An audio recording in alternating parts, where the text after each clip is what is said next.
bienvenue dans cette nouvelle vidéo, j'espère que vous allez bien. Aujourd'hui on se retrouve pour un nouveau SOS spécial mauvaise haleine. Si tu pues la gueule, cette vidéo elle est pour toi. J'ai vraiment l'impression que plus on avance dans ces SOS, plus j'aborde des sujets trash, mais c'est des sujets dont il faut parler, c'est une réalité, la mauvaise haleine. Et dans cette vidéo je vais te montrer ma routine buccale, tout ce que je fais, mes conseils et astuces pour éviter d'avoir l'halitose. L'halitose c'est le terme technique pour dire mauvaise haleine, et comment je fais pour garder ma bouche et mon haleine fraîche et ne pas me retrouver dans des situations gênantes. Donc, si c'est une vidéo qui te concerne ou qui t'intéresse, je t'invite à continuer à regarder, c'est parti.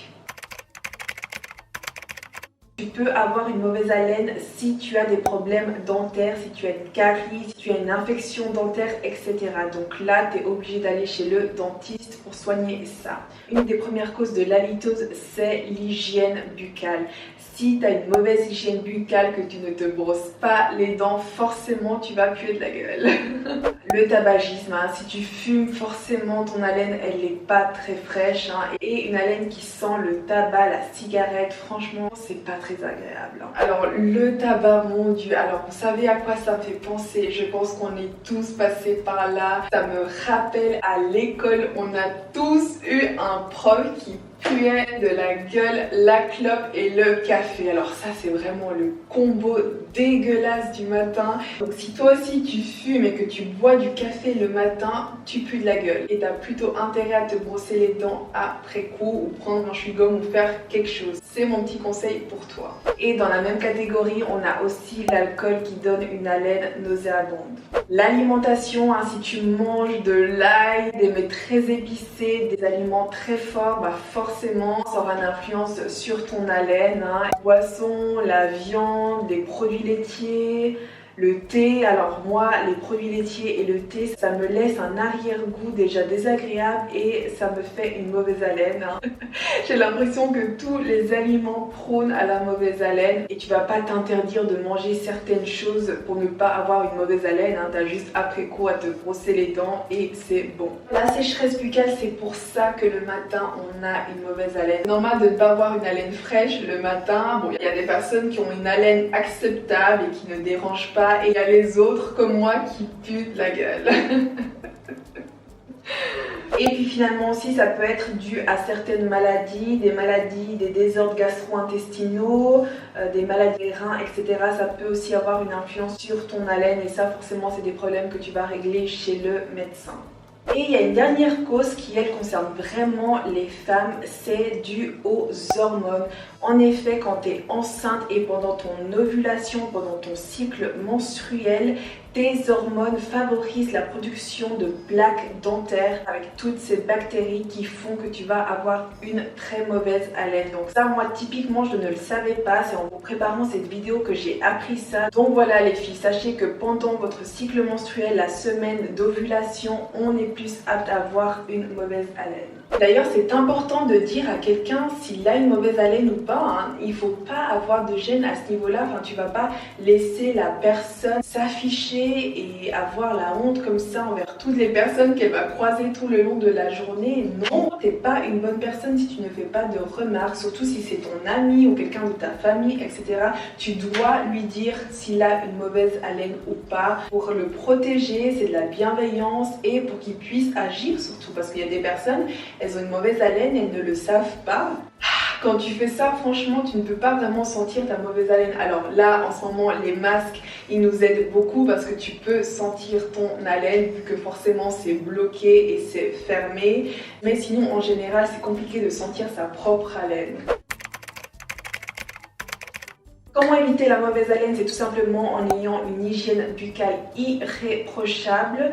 Et si ton halitose persiste, alors là, tu es obligé d'aller chez le dentiste, chez l'hygiéniste dentaire pour régler ce souci. Moi, personnellement, j'utilise les brosses à dents manuelles comme ceci. Je n'utilise pas les brosses à dents électriques. J'aime bien, moi, contrôler ma brosse à dents et avoir le contrôle total sur mon brossage. Pour choisir ma brosse à dents, j'ai deux critères très précis. Alors, en général, les brosses à dents, elles ont 3 niveaux. Il y a les poils doux, ceux-là moi j'aime pas, j'utilise pas, j'ai l'impression de pas me brosser les dents avec. Ensuite il y a les poils moyens et c'est celui-là que moi j'utilise parce que ça permet de bien me brosser les dents et j'aime bien avoir la sensation de me brosser les dents, celle que je n'ai pas avec les poils doux. Et puis finalement tu as les poils durs. Alors cette brosse à dents là je ne l'utilise pas. Pourquoi? Parce que j'ai l'impression que je vais me rayer les dents avec ces poils. Du coup voilà, moi je préfère vraiment utiliser ma brosse à dents au poil moyen. Donc ça c'était le premier critère. Le deuxième critère pour le choix de ma brosse à dents, c'est qu'il est impératif pour moi que derrière la brosse il y ait ici au dos la partie pour brosser la langue. Car oui, tu peux bien te brosser les dents, mais si tu ne te brosses pas la langue, tu vas aussi avoir une mauvaise haleine. Il ne faut pas l'oublier, cette là. C'est sur la langue que reposent toutes ces bactéries. D'ailleurs, je ne sais pas si vous savez ça, mais la bouche, c'est l'endroit le plus sale et qui contient le plus de bactéries. Donc voilà, ça fait pas rêver. Voilà, ça c'était mes deux critères pour choisir ma brosse à dents. Et c'est important de changer fréquemment de brosse à dents. Alors moi, mes brosses à dents, forcément, je les achète en pack comme ceci. Et j'ai toujours une brosse à dents propre dans mon tiroir de la salle de bain. Et j'en change quand les poils sont très abîmés, tout pliés, ou quand j'en ai l'envie. En général, je change de brosse à dents tous les 2 mois environ. Voilà. Ensuite pour les dentifrices, alors moi mes valeurs sûres au niveau des dentifrices c'est les Colgate. Le classique qui va vraiment te nettoyer ta bouche en profondeur, t'enlever toute la plaque, etc. Et j'aime bien celui-ci, le rouge, le Max White, qui lui va avoir un effet blanchissant au niveau de tes dents. Donc voilà, moi je ne jure que par ces dentifrices là. Et de temps à autre, j'avais acheté ce dentifrice en pharmacie. C'est le Parodontax Extra Fresh. C'est un dentifrice qui va aider à stopper et à prévenir le saignement des gencives, qui va garder tes gencives saines et tes dents fortes. Alors, ce dentifrice, il est absolument dégueulasse. C'est moi qui vous le dis, on dirait que tu te brosses les dents avec du sel, clairement, parce qu'en général ces dentifrices pour soigner les gencives, les saignements, etc. ils sont à base de sel, hein, apparemment. Ils ont ce goût-là très salé, donc c'est super agréable. Celui-là, je l'utilise de temps à autre, quelques fois par mois, histoire de prévenir justement ces problèmes-là au niveau de mes gencives.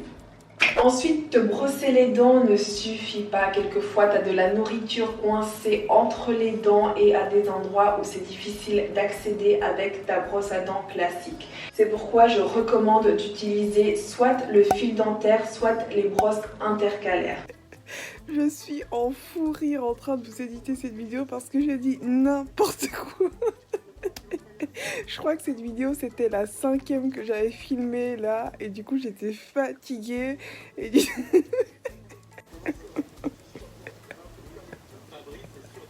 en tout cas c'est trop drôle, j'espère que vous allez rigoler autant que moi. Alors le fil dentaire, j'ai commencé à l'utiliser récemment, celui-là. Pourquoi? Parce que mon frère là il vient de commencer un traitement dentaire et son dentiste lui a conseillé d'utiliser le fil dentaire. Et ma belle-sœur, elle utilise le fil dentaire et elle a des dents absolument incroyablement droites, blanches, tout ce que vous voulez. Elle a vraiment le sourire Colgate et elle utilise justement le fil dentaire. Du coup, je me suis dit que j'allais commencer à utiliser ce fil dentaire. Et avant d'utiliser le fil dentaire, moi j'utilisais mes brosses interdentaires qui a le même but de nettoyer entre tes dents pour vraiment enlever toute cette plaque et le reste de nourriture, etc.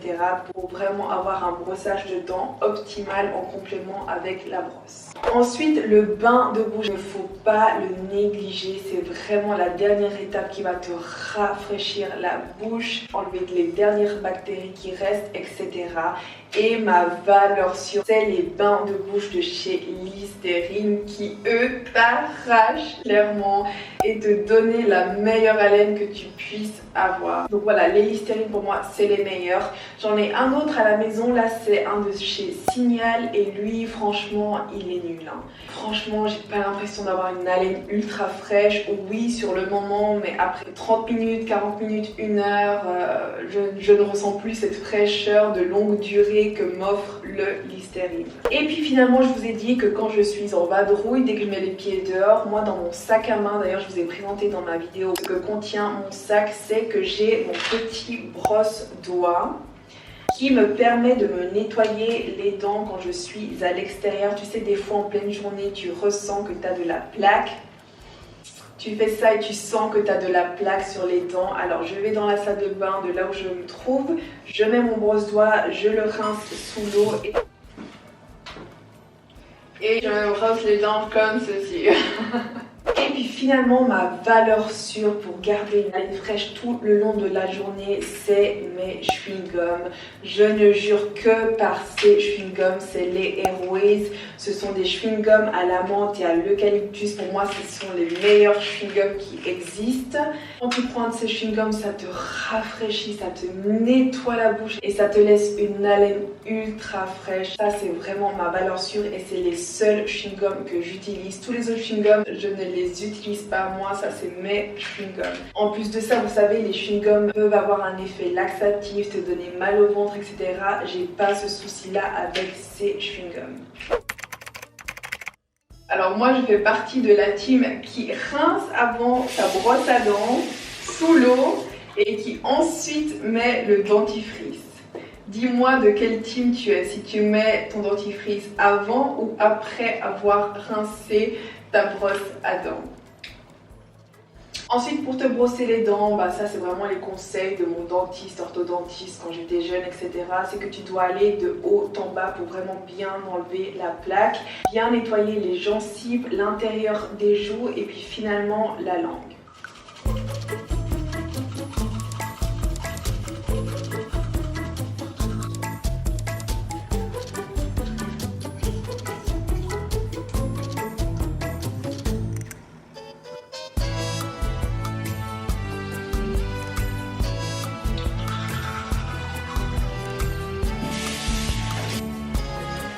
Voilà pour le brossage des dents. Ensuite, le fil dentaire. Je vais vous montrer comment ça s'utilise. Je prends assez long comme ceci. Ensuite, il y a une vraie technique pour l'enrouler autour des doigts, mais moi je fais tout simplement 2 petits tours comme ça au niveau de mes mains. Et tu mets le fil dentaire entre tes dents et tu vas venir faire des va-et-vient pour enlever toute la plaque.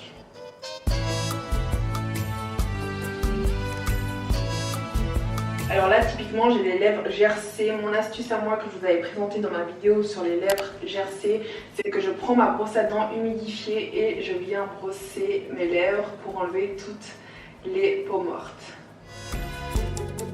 Ensuite, la même chose avec mes brosses interdentaires. Donc celle-là, je la rince aussi sous l'eau et je nettoie entre l'espace de mes dents.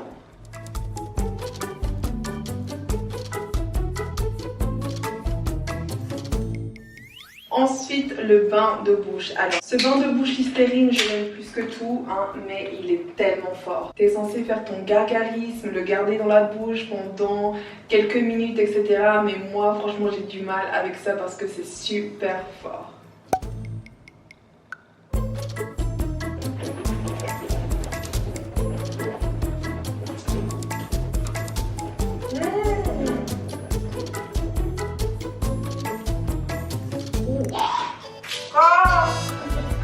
Ça pique tellement. Et t'es pas censé rincer le bain de bouche, mais moi j'arrive pas.